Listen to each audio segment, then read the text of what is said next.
প্রিয় শিক্ষার্থীরা, আসসালামু আলাইকুম। সবাই ভালো আছো আশা রাখি।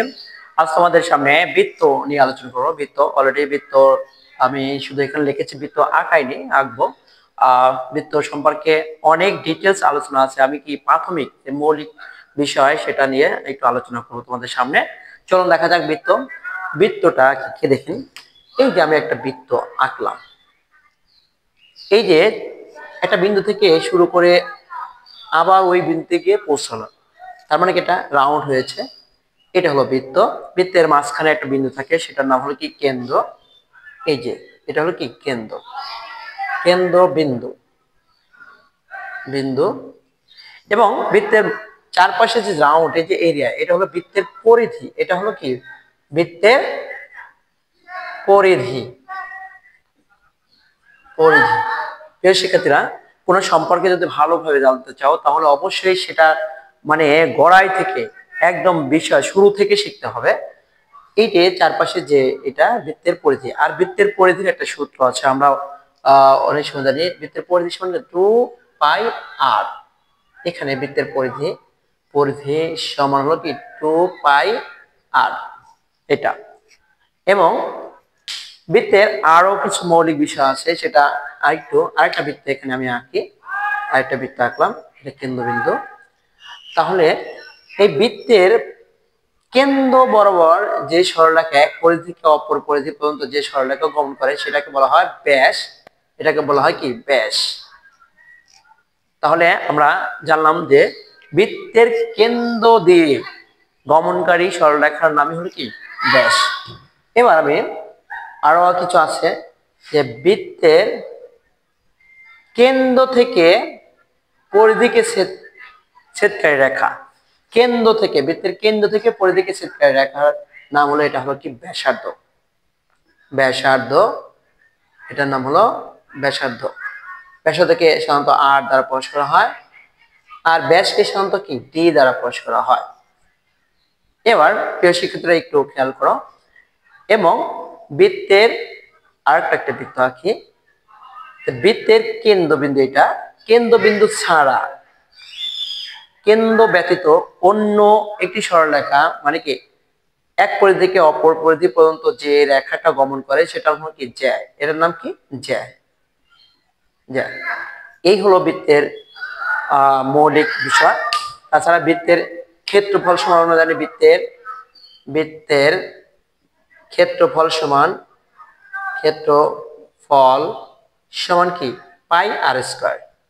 এই যে আমরা, চলুন এবার একটু আসি। প্রথমে বৃত্ত আঁকলাম, বৃত্তের মাঝখানে যে বিন্দু থাকে সেটা কেন্দ্রবিন্দু। কেন্দ্রবিন্দুকে সাধারণত ও দ্বারা প্রকাশ হয়। এবং বৃত্তের চারদিকে, কেন্দ্রবিন্দুর চারদিকে যে রাউন্ডটা থাকে, এই যে রাউন্ডটা, সেটা হলো কি বৃত্তের পরিধি। আর বৃত্তের পরিধি সমান 2πr।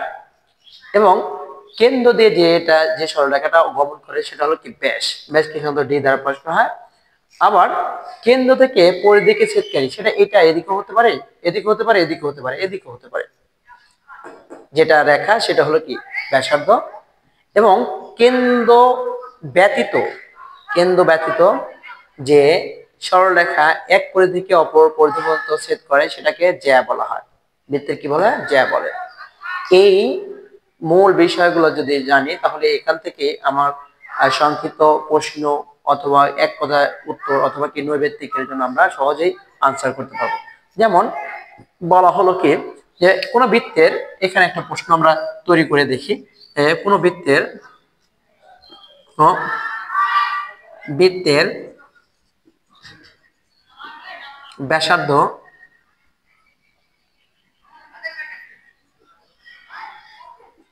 মনে করি 3 সেন্টিমিটার হলে ওই বৃত্তের পরিধি কত? পরিধি কত আমাকে বললো। তাহলে বৃত্তের পরিধি সমান আমরা জানি কি, পরিধি সমান আমরা জানিয়ে দেখুন, পরিধি সমান সূত্র আমরা জানি 2πr। তাহলে 2 গুণন পাই সমান 3.1416। আর সমান কত? এই বৃত্তের ব্যাসার্ধ মানে কি 3 সেন্টিমিটার, মানে কি 3। তাহলে এটা টোটাল গুণ করে যেটা গুণফল হবে সেটাই আনসার হবে। আবার আমাকে বলতে পারে বৃত্তের ক্ষেত্রফল কত? বৃত্তের ক্ষেত্রফল বললো, কোন বৃত্তের এখানে বললো যে কোনো বৃত্তের ব্যাস যদি 4 সেন্টিমিটার হয় তাহলে বৃত্তের ক্ষেত্রফল কত? বৃত্তের ক্ষেত্রফল কত? ক্ষেত্রফল আমাকে বের করতে হবে। আর বৃত্তের ক্ষেত্রফল সমান আমরা কি ক্ষেত্রফল সমান আমরা কি পাই আর স্কয়ার। এখানে প্রিয় শিক্ষার্থী একটু খেয়াল করতে হবে, দেখেন পুরো বৃত্তের ব্যাস 4 সেন্টিমিটার, ব্যাস বলছে এখানে ব্যাসার্ধ বলেনি, কিন্তু আমরা বৃত্তের ক্ষেত্রফল নির্ণয় করতে পাই আর স্কয়ার। আর হলো কি ব্যাসার্ধ। তাহলে ব্যাসকে ব্যাসার্ধে পরিণত করতে হলে তাহলে এই ব্যাস 4 কে 2 দ্বারা ভাগ দিতে হবে। যেহেতু এখানে ব্যাস, এই দেখেন এইটুকু হলো ব্যাসার্ধ আর পুরোটা হলো কি ব্যাস, তাহলে ব্যাস ব্যাসার্ধের কি দ্বিগুণ।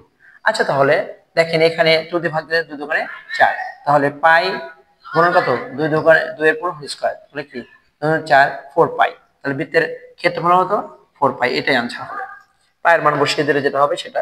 প্রিয় শিক্ষার্থীরা, আশা করি এই ধরনের ছোট ছোট বৃত্তের ক্ষেত্রফল এবং বৃত্তের পরিধি যদি আসে তাহলে অবশ্যই তোমরা आंसर করতে পারবে এবং আরো দিতে পারে। দেখেন বৃত্তের সম্পর্কে যে আলোচনা করলাম সেটা সম্পর্কে কিছু নৈবেত্তিক নিয়ে আলোচনা করি। দেখেন নৈবেত্তিক অলরেডি আমি হোয়াইটবোর্ডে একটা অনৈবেত্তিক লিখে ফেলছি, যেখানে বৃত্তের পরিধি ও ব্যাসের অনুপাত নিচের কোনটি, এরকম ভাবে অপশনে দেওয়া থাকতে পারে। তাহলে বৃত্তের পরিধি আমরা কিছুক্ষণ আগে আলোচনা করেছিলাম, বৃত্তের পরিধি 2 পাই আর, তাহলে 2 পাই আর বৃত্তের পরিধি সমান 2 পাই আর। এই যে ব্যাসের অনুপাত নিচের কোনটি, ব্যাসের অনুপাত মানে কি ভাগ, তাহলে ব্যাস সমান কি, ব্যাস হলো ডি, ডিটা হলো কি ব্যাসার্ধের দ্বিগুণ, ব্যাস হলো ব্যাসার্ধের কি দ্বিগুণ।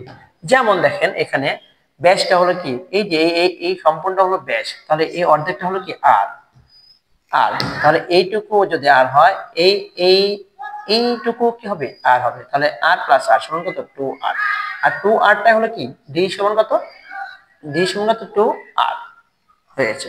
তাহলে এখানে আমি যেহেতু আমাকে বৃত্তের পরিধি ও ব্যাসের অনুপাত নিচের কোনটি বলছে, তাহলে দেখেন 2 পাই আর, আর ডি সমান কত, এই যে ডি সমান আমরা পেয়েছি কত 2 আর পেয়েছি, তাহলে 2 আর দিলাম।